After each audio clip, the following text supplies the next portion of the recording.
Assalamualaikum warahmatullahi wabarakatuh.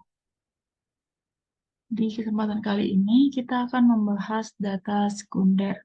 Jadi data ada dua, data primer dan data sekunder. Data primer itu adalah data yang kita peroleh secara langsung pada responden. Jadi bisa melalui wawancara, kemudian melalui kuesioner, penyebaran kuesioner, atau melalui pengamatan sendiri oleh peneliti. Kemudian yang kedua ada data sekunder. Nah, data sekunder ini kita dapatkan datanya secara tidak langsung, jadi melalui perantara.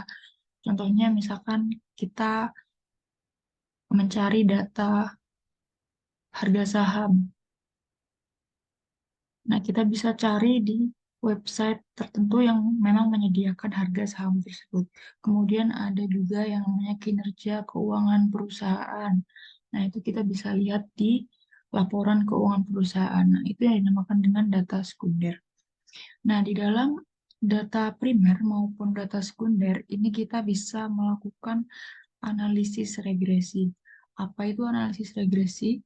Jadi, analisis regresi ini adalah analisis untuk mengetahui apakah ada ketergantungan antar variabel dependen dan variabel independen. Artinya di sini apakah variabel independen yang sebelumnya kita prediksi itu bisa mempengaruhi variabel dependen yang akan kita uji nanti. Nah, di dalam analisis regresi ini ada dua. Ada yang namanya regresi linier sederhana dan regresi linier berganda. Regresi linier sederhana ini nilai, ketika variabel independennya itu cuma ada satu saja. Nah, itu dinamakan dengan regresi linier sederhana. Nah, kemudian jika variabel independennya itu lebih dari satu, artinya bisa dua, tiga, dan seterusnya sampai tak terhingga, itu artinya dia menggunakan regresi linier berganda. Nah, untuk bentuk persamaan atau model regresi linier berganda ya, contohnya ini adalah seperti ini, di mana Y ini adalah variabel dependennya, kemudian A ini adalah alfa ya, ini konstanta, kemudian B ini beta atau koefisien variabelnya, X1 ini variabel 1, X2 variabel 2, variabel independen ya dalam hal ini, dan X3 variabel independen 3, dan seterusnya. Nah, di dalam analisis regresi berganda, ini harus memenuhi uji goodness of fit. Jadi sebelumnya, kalau data primer kita harus melakukan uji validitas dan reliabilitas untuk memastikan bahwa variabel yang kita gunakan untuk mengukur itu adalah benar atau valid dan reliable. Nah, dalam data sekunder ini berbeda. Jadi data sekunder tidak perlu dilakukan uji validitas dan reliabilitas. Akan tetapi di dalam data primer maupun data sekunder, ketika melakukan uji analisis regresi, itu harus melalui goodness of fit. Nah, goodness of fit ini adalah uji apakah suatu variabel yang kita susun ke dalam satu model, jadi sebuah model itu apakah mereka cocok.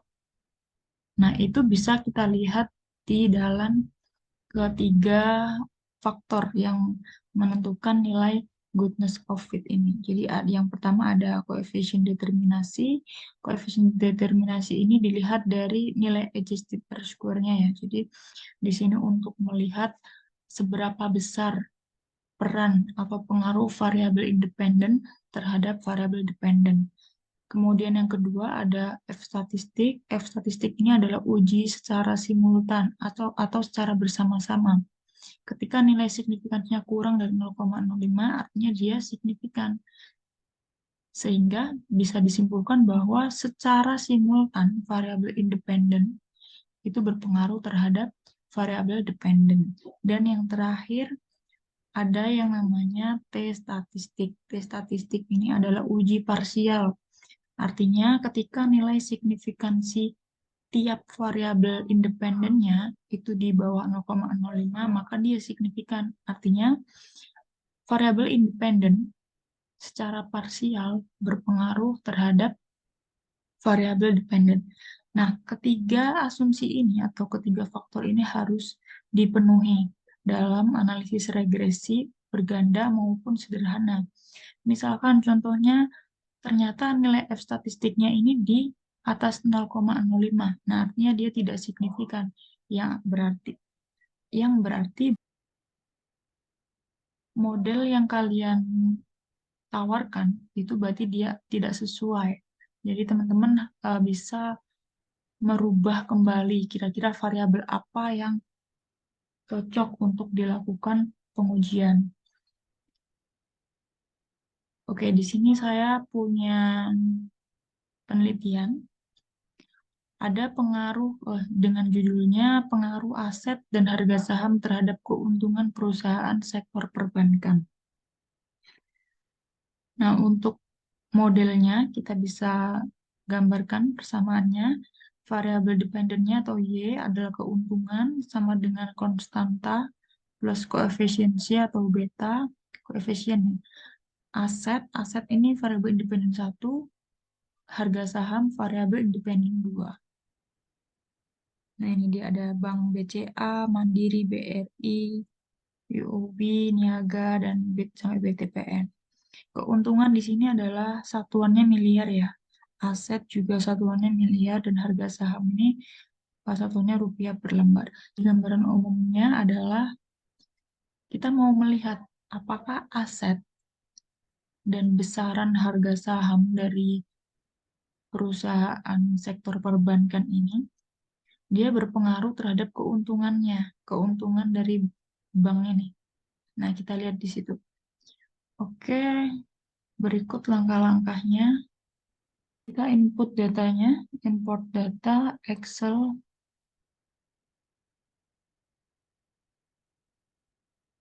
kemudian kita pilih data lampiran data modul, worksheet-nya kita pilih yang 4 regresi dan uji asumsi klasik. Nah, ini dia bank keuntungan aset harga saham. Oke.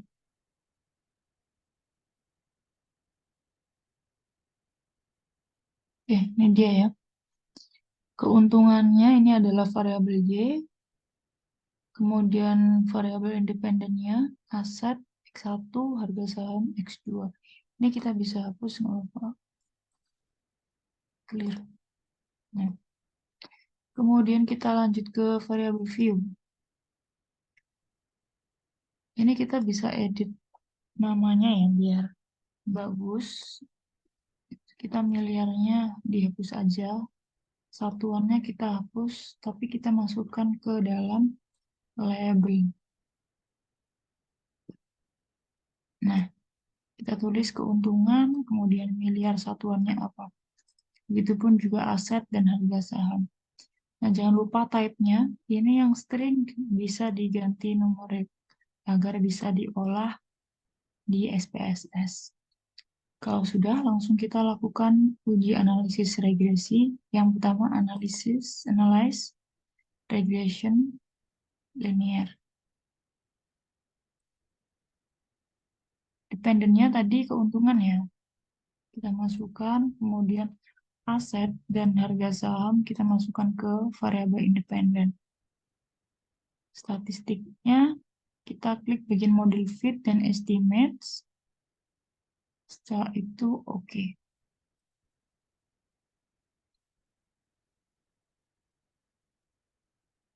Ini dia hasilnya. Ada 3 tabel yang menjadi titik fokus kita kali ini. Yang pertama adalah model summary. Model summary ini adalah tadi koefisien determinasi. Kita koefisien determinasi itu bisa dicerminkan melalui nilai adjusted R-square. Nah, nilai adjusted R-square-nya dari penelitian kita adalah 0,955 atau 95,5%. Kemudian yang kedua ada uji ANOVA. Nah, uji ANOVA ini yang dimaksud adalah uji F statistik ya. Nah, kita lihatnya di nilai signifikansi F ini.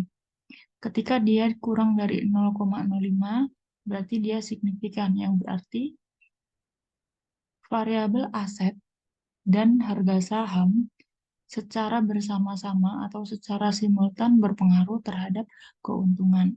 Dan yang terakhir, ada tabel koefisien atau kita bisa lihat di bagian uji T statistiknya. Nah, uji T statistik dari variabel aset itu adalah 0,01, artinya dia di bawah 0,05. Begitupun juga harga saham 0,01 di bawah 0,05. Artinya, berarti variabel aset secara parsial berpengaruh terhadap keuntungan.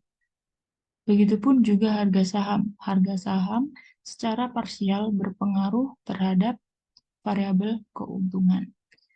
Nah, ini sudah saya copy, saya masukkan ke dalam Excel seperti ini. Oke, ini ya.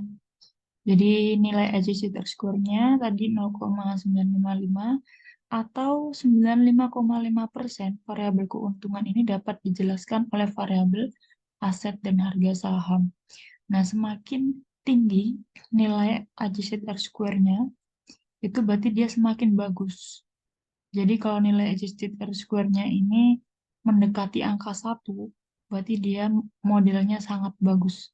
Ketika nilai harga saham dan asetnya itu tinggi, nah, kedua faktor itu pasti akan mempengaruhi keuntungan sebesar 95,5%. Sisanya itu dipengaruhi oleh faktor lain atau variabel lain di luar penelitian. Nah, kemudian yang kedua ada uji F statistik. Kita fokusnya di nilai signifikansi F-nya ya. Di sini dia 0,00, artinya kurang dari 0,05. Sehingga dapat dikatakan bahwa aset dan harga saham secara bersama-sama atau secara simultan berpengaruh terhadap keuntungan. Dan yang terakhir, uji T, kita fokusnya di signifikansi T statistik ya. Jadi karena dua-duanya ini di bawah 0,05, artinya aset itu secara parsial berpengaruh terhadap keuntungan.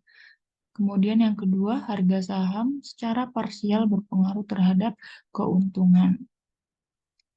Nah, untuk penulisan persamaan modelnya, kita masukkan angka-angka yang ada di unstandardized coefficient betanya di sini. Nah, variabel dependennya Y itu adalah keuntungan sama dengan minus 553,838. Nah, ini adalah konstantanya. Kemudian ini ada tanda positif 0,008 aset. Ini karena asetnya dia unstandardized-nya positif ya. Jadi di sini dia positif. Di plus 0,587 harga saham. Nah, jika misalkan harga saham ini ternyata nilai signifikansinya di atas 0,05, nah berarti dia tidak signifikan.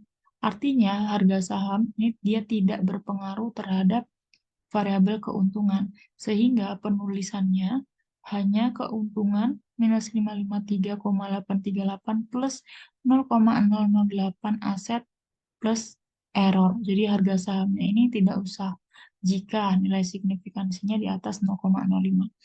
Nah, kemudian yang kedua, ketika misalkan harga saham ini ternyata nilai unstandardized coefficient betanya ini minus 0,587. Nah, berarti kita penulisan modelnya di sini dia bukan lagi plus 0,587, tapi minus 0,587 dikali harga saham plus error. Jika aset dan harga saham ini nilainya 0, artinya perusahaan itu mendapatkan keuntungan sebesar minus 553,838 miliar. Nah, kemudian yang kedua selanjutnya, ketika aset dari suatu perusahaan itu naik 1 miliar rupiah, maka keuntungan dari perusahaan itu akan bertambah nilainya 8 juta rupiah. Dari sini ya, 8. 0,008 miliar atau 8 juta rupiah. Oke, selanjutnya ada harga saham. Nah, harga saham ini juga sama ya. Jika nilai harga saham itu naik 1 rupiah, maka perusahaan itu akan mendapatkan keuntungan sebesar 0,587 atau 58,7 juta rupiah. Yang terakhir, untuk interpretasi secara keseluruhan bahwa variabel aset itu dia berpengaruh positif terhadap keuntungan. Artinya jika aset naik, maka keuntungannya juga akan naik. Begitupun juga pada variabel harga saham. Nah, harga saham ini dia memiliki pengaruh positif karena nilainya positif ya terhadap keuntungan. Jadi, ketika nilai harga saham naik, maka keuntungan perusahaan itu akan juga naik.